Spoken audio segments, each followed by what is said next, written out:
Sono Davide Pettenella, professore senior all'Università di Padova, Dipartimento Territorio e Sistemi Agroforestali. Mi occupo di economia e politica forestale. In questa posizione sono diventato presidente onorario del cluster Italia Foresta Legno. Ho presieduto il comitato tecnico per l'elaborazione della strategia forestale nazionale e sono anche il coordinatore scientifico del cluster Veneto Legno, Oro Legno.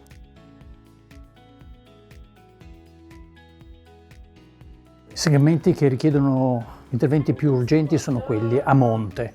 Nel sistema foresta legno veneto abbiamo un complesso di industrie di seconda lavorazione, di lavorazione di prodotti finiti che sono avanzatissime a livello mondiale. Il problema che abbiamo è che queste industrie non si riforniscono di semi lavorati che provengono dal territorio nazionale, tantomeno da quello veneto. Quindi è a monte che abbiamo difficoltà nel costruire legami di filiera, creare forme di integrazione tra la foresta e le segherie, integrazione tra le segherie e le industrie a valle. Questi problemi di integrazione sono i problemi maggiori che dobbiamo risolvere.